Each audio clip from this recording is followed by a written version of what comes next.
Oi pessoal, tudo bem com vocês? Eu sou o Liber, esse é o Kitnet HQ e hoje eu quero falar com vocês dessa monstruosidade belíssima aqui. A edição absoluta de Batman Asilo Arkham numa séria casa, num sério mundo.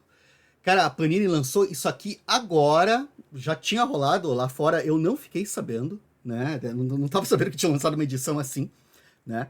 E eu fiquei muito impressionado, cobicei, foi aquele pensamento assim que a gente faz, pô, já tenho a revista, já conheço a história, vamos fazer comentários sobre ela daqui a pouco. E pensei se comprava ou não comprava, porque tá caro e tal, mas, bicho, eu fiz mais economia e comprei porque, cara, eu pirei. Primeiro você vai ter essa caixa, né? Essa caixa doida aqui, essa luva. Você teria aqui o que tem a lombada mesmo, você tem pouquíssimo texto, né? Só as imagens aqui. E daí você tem aqui uma outra lombada, que é a do livro interno. Só que essa lombada, elas são o quê?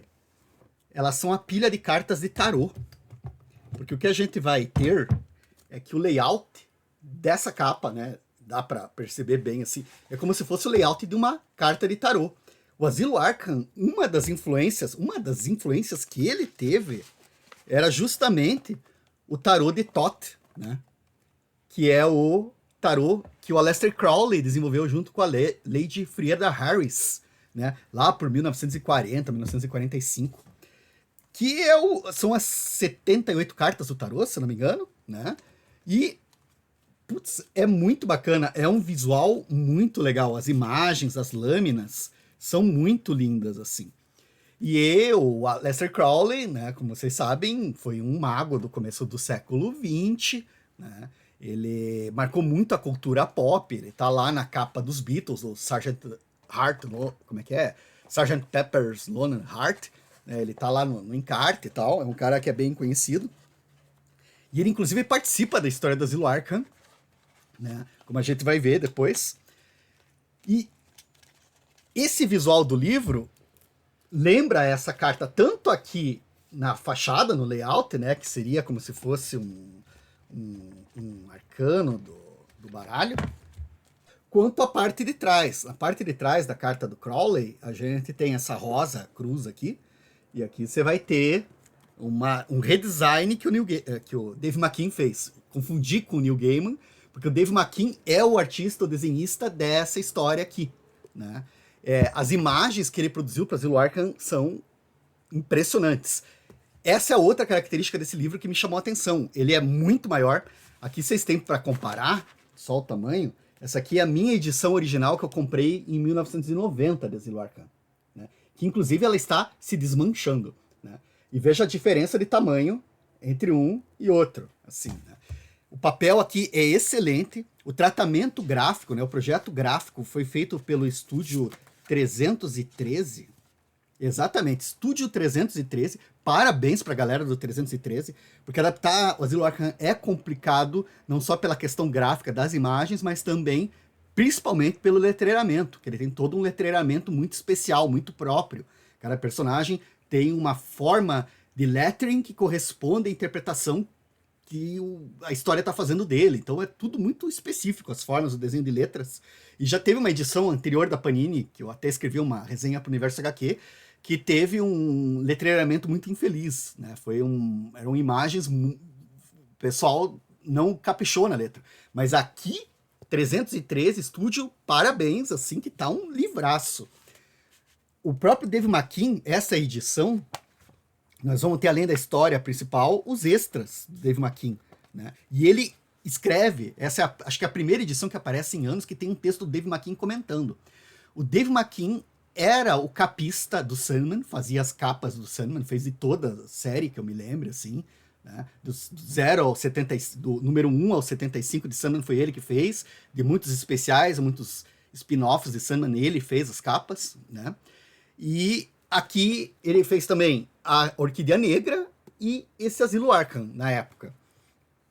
E daí ele comenta que foi tudo pintado à mão, era pré-digital, né? Então você, para capturar essas imagens, para transformar elas, você tinha que passar por scanners, que eram scanners de rolo, um mecanismo bem dos anos 90, né? Mais complexo, que não capturou os detalhes que ele queria, ou você fotografava, colocava uma câmera fotográfica e fotografava a prancha, né? E daí ele vai colocar aqui vários exemplos, assim, né? Do tratamento, de recuperação da imagem, tem todo um texto dele aqui falando, e até a postura dele com relação a essas imagens. Porque o Dave McKean, ele nunca escondeu que ele detesta super-heróis e odeia o Batman. O Batman dessa história aqui, ele é uma sombra porque o Dave McKean não queria desenhar ele. Isso daí é contado e recontado pelo Grant Morrison, pelo Neil Gaiman, né? E as artes, ele teve que correr atrás dos originais, porque assim que foi impresso, que foi publicado o Zero Arkham, ele vendeu todas as artes. E daí ele conta que foi com esse dinheiro da venda de originais que ele conseguiu comprar uma casa para ele e a esposa, né? Que eles estavam começando a vida. Isso tudo tá contadinho aqui no livro, ele conta. Também vai ter um texto da Karen Berger, né, a nossa super editora da Vertigo, né, a nossa responsável pelo selo da Vertigo, que fez o contato com o Grant Morrison e o Dave McKean, né, e chamou eles para fazer essa história. E daí tem o texto do Grant Morrison, dele explicando sobre como foi feita a história.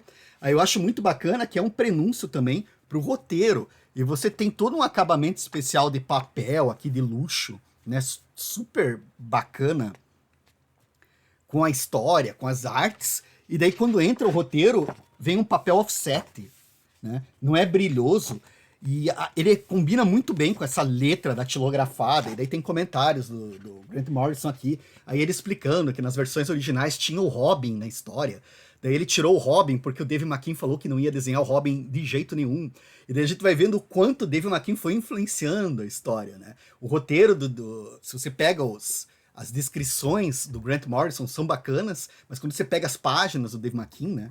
Por exemplo, no começo, nessas primeiras páginas, a gente tem essa abertura doida, que é incrível, com esses pregos, esses textos, essa imagem do morcego, né? O fóssil mais antigo de morcego que existe. Aí você tem essa abertura, o título, Zero Arkham, essa janela, essa colagem, madeira, material. Era deslumbrante. E daí, além do tarô, né? Quando você abre, você tem essa abertura da página, da história mesmo. Isso aqui tá no roteiro do Grant Morrison como primeira página da história. E o Dave McKean colocou em dupla, que é a citação de Alice no País das Maravilhas, né? Todos nós aqui somos loucos. Eu sou louco, você é louca. Como sabe que eu sou louca? Indagou Alice.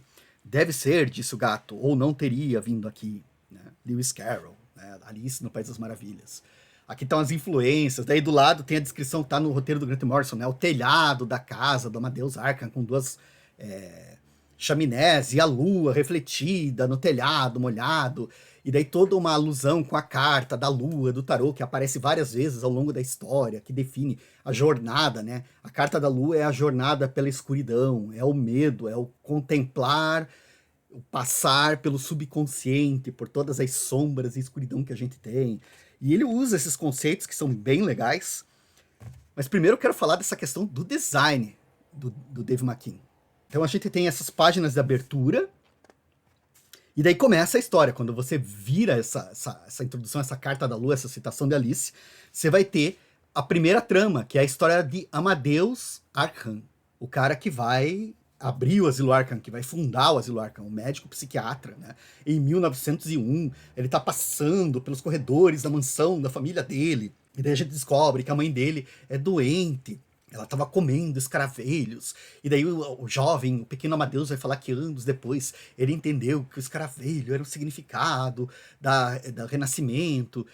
Tem toda essa parte do texto do Morrison, mas a arte do McKean é muito legal, porque você vai ter esses painéis verticais que sobem e descem ondulando.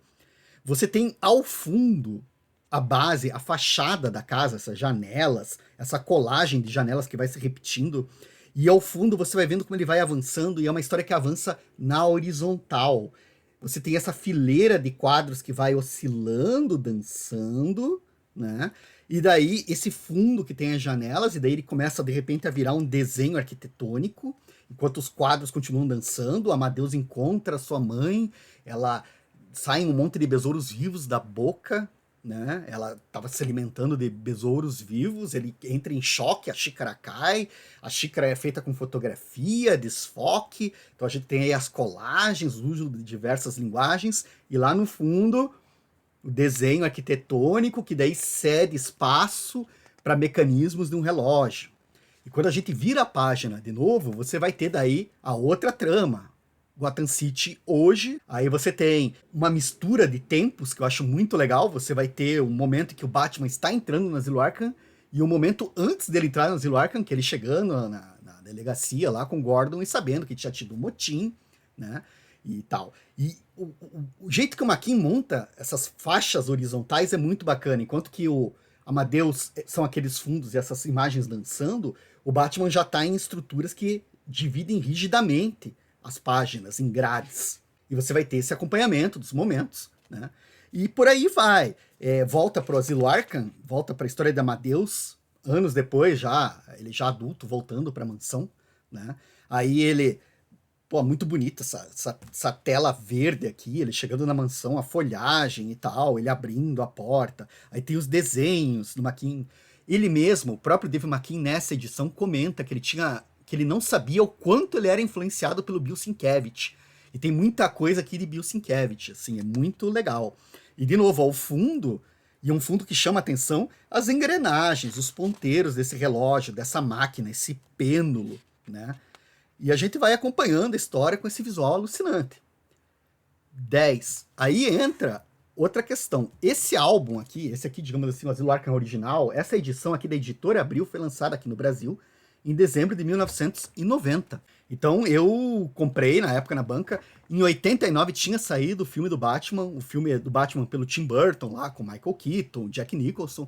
O filme tinha sido um arraso, tinha criado aquela Batmania, você via o símbolo do Batman em tudo quanto é lugar. E quando sai esse gibi, eu tava bem ansioso por ele, eu tinha ouvido falar. A gente tá falando de uma época pré-internet, então a gente ouvia falar em um ou outro fanzine, ou um ou outra revista que chegava pra gente alguma notícia, e eu imaginava que ia ser bacana, mas não imaginava que ia ser tão alucinante. E a arte realmente do Dave Maquin me arrebatou. Na época, eu fazia o curso técnico de eletrônica, eu ia ser um engenheiro eletrônico, assim, a ideia era essa. Quando eu vi isso aqui, fiquei impressionado, já curtia quadrinhos, já curtia desenho antes, mas quando eu li atrás, tem as biografias dele, e daí tem o Dave Maquin falando que ele morava em Surrey, Inglaterra, etc, e daí conta que ele estudou design, ilustração e filme no Berkshire College.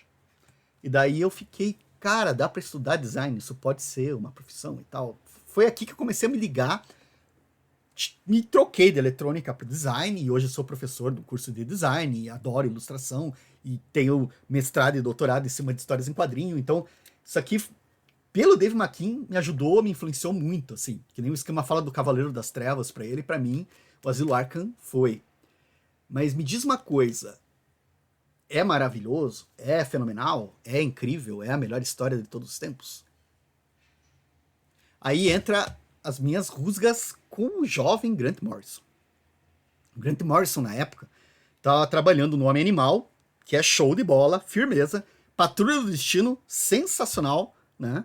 E daí ele vai trabalhar nessa história do Batman. A ideia dele, a proposta dele é: vamos mostrar um Batman fragilizado, lidando com os seus inimigos. Então, era realmente... o Morrison conta várias vezes, né? Ele conta essa história que ele não lidava com drogas na época, então o que ele fez para alterar os estados de consciência? Ele ficava 48 horas acordado, 72 horas, anotando ideias. E, por um lado, isso é legal porque o livro tá cheio de ideias bacanas. Por exemplo, tem a cena em que o Coringa tá conversando com o Batman pelo telefone logo no começo, e ele diz que está furando os olhos de uma enfermeira com um lápis. Daí você vê o texto, vê a descrição, é muito foda. Aí você vai ter a cena que é uma das que eu mais gosto, que é o Batman perdido por dentro do Asilo Arkham e encontrando numa sala de espelhos o Chapeleiro Louco, que fala com ele, tem toda uma referência, toda uma ideia visual, a Lagarta encontrando com Alice, né, no País das Maravilhas. Inclusive o Chapeleiro tá sentado em cima de umas almofadas, de um cogumelo, parece um cogumelo gigante, né? Tá fumando narguilé também. Então tem essas sequências, essas sacadas que são muito legais. O Amadeus Arkham, a família dele é morta brutalmente por um assassino. Então quando ele chega em casa e encontra os corpos, ele tem aquele choque que vai levar a arrastar ele pra insanidade, E de repente ele olha para a casa de bonecas e ele diz que a casa de bonecas olha para ele de volta. Porque a cabeça da filha dele tá dentro da casa de bonecas. O assassino decapitou a filha e colocou a cabeça dela dentro da casa de bonecas. Daí você vê isso nas imagens do Maquin. Uau, você lê o texto, as caixas de texto com o ritmo do Grant Morrison.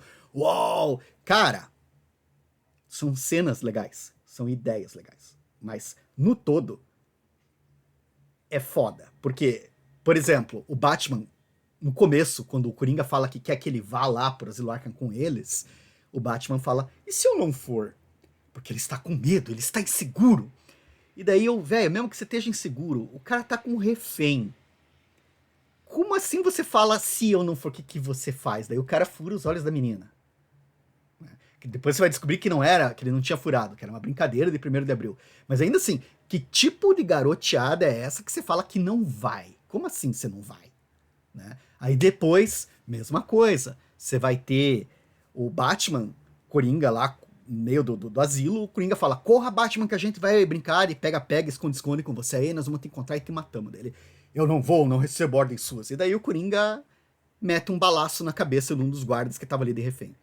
Daí, segunda vez a história. Tipo, o Batman garoteia demais, põe a vida das pessoas em risco. No começo da história ele confessa pro Gordon que ele não sabe se vai ou não vai. Como que você manda um cara que tá com toda essa insegurança pra um lugar desses? Aí, lógico, você vai me dizer que não, mas a proposta da história... A proposta da história é mostrar um passeio, é se inspirar em Alice no País das Maravilhas, é fazer uma história mais impressionista, mais psicológica, e não faz sentido, então, o Morrison ficar empurrando essas coisas, assim, tipo, é um motim. Invente outra coisa, desenvolva melhor, trabalhe melhor. A parte do Arkham, do Amadeus, ainda é muito melhor trabalhada que a do Batman. A do Batman é infeliz. Pô, ele entra na mansão, tá lá dentro do hospício, e os caras param no meio do salão com uma situação que podia pender pra briga geral e, vamos fazer uns testes com você de Rorschach. Daí eles começam a mostrar as cartas pro Batman, dizer o que é. E isso é feito por funcionários, por médicos do asilo que estão ali junto, que participam dessa brincadeira, e deu cara. E daí no final você vai descobrir que um dos médicos tinha surtado porque tinha achado o diário secreto de Amadeus, e ele tinha deduzido que o Batman era a grande força do mal, a grande razão da loucura de todo mundo ali. São ideias, tá? São ideias, mas falta desenvolver, falta explicar um pouco melhor, falta amarrar melhor. Aquele Batman frágil que fica fazendo cagada o tempo todo na história, é frouxo, é insosso, e de repente no final surta, pega um machado e sai arrebentando tudo pra pôr ordem no lugar. Você fica se perguntando por que ele não fez isso antes, né? Como é que ele assumiu o controle tão rápido? Então, é aquela história que quando você para pra pensar, você vê que é muito do massa velho e Mage. Porque ela se sustenta só com o visual do Dave McKean. A história do Grant Morrison é ruim, é fraca, é furada. Faltou capricho, faltou zelo do cara amarrar melhor as próprias ideias. É um monte de cenas legais com nada no meio. E até a história do próprio Amadeus Arkham é complicada, porque tipo, tá... Então ele é o caso que o Coringa falou lá na Piada Mortal, né? Ele é o dia ruim que muda a vida dele, né? Porque, mataram a família dele, agora ele ficou louco, porque mataram a família. O psicopata matou, tem muito sangue, porque é foda, porque tem sangue, velho. Um pouco mais de sutileza, né? Porra, sim, foi impactante e tal, mas e daí? No meio, assim, o que a gente tem? A gente vai ter as partes interessantes que eu acho que encontros do Arkham com o próprio Aleister Crowley, com o Jung, né? Tem ele contracenando com essas pessoas. E dá a impressão que o Morrison tá fazendo referências a essas pessoas. No próprio livro Super Deuses, o Morrison faz essa análise, né? Que ele era empolgado e queria mostrar o quanto ele sabia, mas não tinha nada ali no meio, é só referência pela referência, assim, né? Então, um negócio assim que faltou ele trabalhar um pouco melhor a coesão da história. No fim das contas, pra mim, ainda é uma puta história. Pra mim, funciona. Mas eu entendo que como roteiro, tem muito problema. Muito problema. Então assim, vale a pena comprar esse daqui? Pra mim vale porque eu acho que como o forte é a arte, essa produção de luxo é o jeito de você usufruir melhor dessa arte. Mas assim, não coloque nas suas prioridades assim não, que eu acho que aí depende de você. Pra mim valeu, mas não acho que seja prioridade pra todo mundo. E então é isso, pessoal. Essas aqui foram as minhas impressões. Asilo Arkham, edição absoluta, linda, maravilhosa, né? Carta de tarô, pilha de cartas de tarô, verso das cartas, né? Algo que podia ser aberto e tal, mas que, na minha opinião, o texto do Morrison foi preguiçoso. Ele podia ter trabalhado melhor, que ele é capaz de fazer bem mais que isso, assim, né? Só ter um pouco mais de menos empolgação com as ideias loucas e pensar um pouco na história, na ideia que você quer contar, né? Na mensagem que você quer transmitir. E você leu?